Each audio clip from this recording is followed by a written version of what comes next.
The movie opens with a scene of a woman named Melody skiing on a snowmobile in the middle of a forest.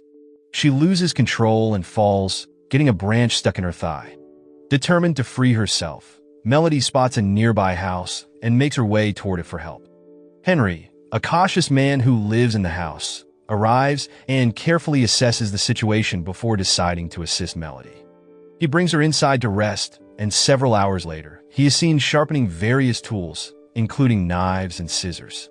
It becomes evident that Henry intends to remove the wooden splinters still lodged in Melody's thigh. The story takes us a few months back in time, where we see Henry shaving his beard. It's revealed that Henry is not an ordinary man. He's a contract killer who has successfully eliminated 99 targets in the past. His next target is Kessler, a wealthy businessman with many companies. Henry keeps a close watch on Kessler, waiting for the right moment to strike. Finally, when Kessler enters a sauna room, Henry seizes the opportunity and kills him without anyone noticing, thanks to the steam-filled room. With his mission accomplished, Henry calmly leaves the sauna and heads into a locker room. It becomes clear that he's here to collect payment for his deadly work. The next day, a line of cars made its way to the local cemetery. It was the day when they were going to bury Kessler, the man who had been killed. Two detectives, Kappa and his older partner Davies, were assigned to investigate Kessler's death. They talked about how it seemed like a very skilled person had carried out the murder. There were no clues left behind at the scene, except for Kessler's wristwatch.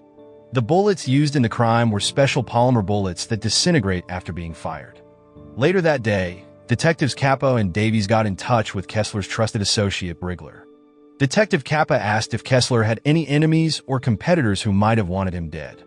Brigler explained that Kessler was a successful businessman with many big companies, so he had plenty of rivals who might have had a motive to kill him.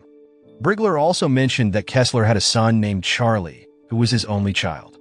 If something were to happen to Charlie, all of Kessler's companies would be auctioned separately, which is exactly what Kessler's business rivals wanted. Hearing this, Detective Kappa asked about Charlie's current whereabouts. Brigler explained that he had hidden Charlie in a safe place because he was worried that Charlie might be the next target.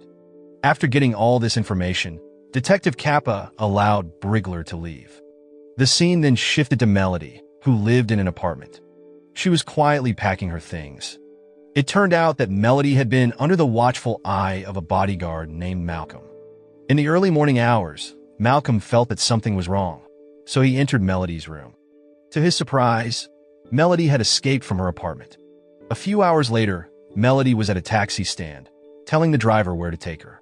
She reached the destination she wanted, which was a snowmobile rental place. Melody explained that she wanted to head towards the Pacific and rent a snowmobile for the journey. Initially, the rental owner hesitated because the trip would take a long time.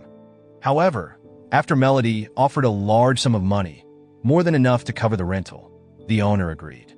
After a lengthy journey, Melody stopped to refuel. A young man approached her and offered a place to stay because there wouldn't be any more accommodations on the next part of her journey. Melody didn't respond and, after refueling, continued on her way. The next day, the scene showed a house deep within the Pacific Forest, which was Henry's home, and he was busy assembling weapons. Soon after, Henry was startled by Melody's screams, the same scene we saw at the beginning of the movie. He rushed to help Melody and carefully removed the tree branch that was stuck in her thigh. Despite her intense pain, Henry told her to endure it. Meanwhile, Detectives Kappa and Davies were researching polymer bullets, which are bullets designed to disintegrate and leave no evidence behind. Detective Kappa speculated that the person who killed Kessler was likely a former military member or a trained contract killer. Later, Detective Kappa instructed one of his team members to trace Brigler's phone number. They needed to investigate anyone close to Kessler, including Brigler, who was Kessler's trusted associate. At the same time, Davies received news that he would be reassigned as per their superior's request. This meant he couldn't continue working on solving Kessler's murder case. Detective Kappa appeared saddened but still supportive of his colleague, wishing him the best. Returning to Melody, she was taken aback when Henry brought a deer into the house. Henry explained that he had to protect the deer from the wolves lurking outside, ready to attack. This surprised Melody, as she didn't expect Henry to be so kind. She thanked him for taking care of her and tending to her wounds. Curious about why she was in this area, Henry learned that Melody was on an adventure after being stuck in her apartment for a long time. Henry then asked her to start practicing walking as he wanted a peaceful life without any disruptions, including Melody. The next morning, Henry went to the spot where Melody had fallen the day before. While examining the area, he was slightly puzzled as there were no apparent obstacles that could have caused her fall. However, he was soon startled by the presence of wolves drawn by the scent of Melody's blood. Henry quickly grabbed his weapon, which surprisingly frightened the wolves and made them retreat. Meanwhile, inside the house, Melody, feeling thirsty, tried to reach for a drink on the table, but ended up falling due to her still unhealed wound. Not long after, Henry returned and found Melody in pain. It turned out there was still a wooden splinter in her stomach. Henry decided to carefully remove the splinter. He then gave Melody some water to drink and a piece of cotton to bite on to help her endure the pain. On the other hand, Detective Kappa was diligently examining files related to all the phone calls made by Brigler. After thorough checking, Detective Kappa finally noticed that Brigler had a brief 5-second phone call with someone named Malcolm. This raised Detective Kappa's suspicions and piqued his curiosity about who Malcolm really was. Meanwhile, Malcolm had reached the snowmobile rental location in search of Melody. Malcolm showed a photo of Melody to the rental owner and asked if he had seen her. At first, the rental owner remained silent, but after being offered some money, he eventually revealed that the woman had headed towards the Pacific. The rental owner had placed GPS devices on all the snowmobiles he rented out, but unfortunately, the GPS on Melody's snowmobile seemed to have been deactivated. Upon hearing this, Malcolm promptly rented a snowmobile and set off to find Melody. Meanwhile, Melody, who was gradually recovering from her injuries, curious about Henry's solitary life in the forest, she asks him why he chose to live alone. Henry explains that he grew tired of the city's busy life and preferred the tranquility of the secluded forest to enjoy a peaceful existence. As they converse, Melody shares more about herself, hoping to establish a closer connection with Henry. Meanwhile, Detective Kappa visits Kessler's ex-wife at a hospital. His purpose is to gather information about Kessler and those close to him. Unfortunately, Kessler's ex-wife, who has been separated from him for a long time, cannot provide much information due to her struggle with dementia. Before departing, Detective Kappa offers Kessler's wristwatch, thinking it might be passed down to their son, Charlie. However, Kessler's ex-wife clarifies that Charlie is, in fact, a girl. This revelation surprises Detective Kappa, as he had previously assumed Charlie was a boy. That night, Malcolm finds himself caught in a snowstorm and seeks refuge at the last inn on his way to the Pacific. He orders a drink to warm up from the extreme cold outside. Meanwhile, Henry tends to Melody's sprained hand, which she had injured during her fall the day before. Melody, curious about Henry's proficiency in treating injuries, inquires why he seems so skilled. Henry explains that living alone in the forest has made him self-reliant and capable of various tasks. The following day, while Henry is outside, Melody assembles a pistol, revealing her true intention for a revenge. She is trained in martial arts and marksmanship to eliminate Henry.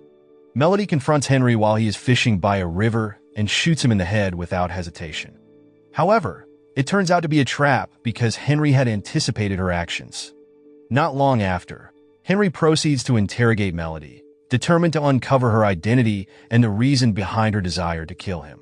At first, Melody remains silent, but unable to endure the torment, she eventually confesses that she is Kessler's biological daughter, seeking vengeance against Henry. Henry is taken aback by this revelation because he believed that Kessler's biological child was a boy named Charlie. In reality, Charlie is Melody. The one pulling the strings behind all of this is Brigler, Kessler's trusted associate, who instructed Melody to carry out this plan. Eventually, out of sympathy, Henry agrees to let Melody go. A few hours later, during a snowstorm, Melody secretly ventures outside to activate a GPS transmitter she had hidden under the snowmobile. However, Henry had already disabled the transmitter, forcing Melody to return inside the house. Here, Henry discloses that he was contracted not only to eliminate Kessler's child, but also believed that the child was a boy. Furthermore, according to his client, both Kessler and the child are skilled fraudsters, which is why Henry accepted the contract in the first place. Intrigued by this revelation, Melody asks who had actually hired Henry for this job. Henry reveals that it was Brigler who had instructed him, and he even still has Brigler's phone number. Melody then explains that her father, Kessler, had a strong desire for a male child, which is why her family often referred to her as Charlie. On the other hand, Detective Kappa attempts to contact Brigler, but his calls go unanswered. Detective Kappa starts suspecting that Brigler might be the mastermind behind everything, with plans to seize all of Kessler's wealth. The following morning, Malcolm is still stuck at the inn due to the ongoing snowstorm. He receives a message with a map from an unknown phone number. When he opens the message, he realizes it's Detective Kappa trying to hack into his phone. Detective Kappa succeeds in locating Malcolm's whereabouts and quickly contacts his colleague, Davies, who happens to be working nearby. He asks Davies for assistance in finding Malcolm. Not long after, Malcolm continues his journey. As night falls, Henry's house is in disarray due to the recent snowstorm. Suddenly, the silence is shattered by the sound of gunshots, which are fired by Malcolm. It becomes clear that Malcolm didn't come to rescue Melody, but to eliminate her and Henry, following Brigler's orders. However, Malcolm's relief is short-lived as Henry starts chasing him, and the confrontation ends with Henry using a knife to kill Malcolm. The following morning, Detective Kappa and Davies arrive and spot Melody's snowmobile on the side of the road. Meanwhile, Melody, upon seeing Henry with a knife, becomes frightened, believing he intends to harm her. In reality, Henry had chased away a wolf. Later, when she has the opportunity, Melody strikes Henry and quickly makes her escape.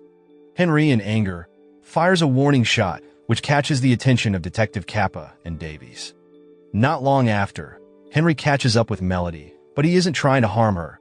He's protecting her from a wolf. Unfortunately, Detective Kappa and Davies mistake the situation and shoot Henry, thinking he's a threat to Melody. As the police start arriving, Melody goes into the house to retrieve something. She appears sad, reflecting on all the kindness Henry showed her.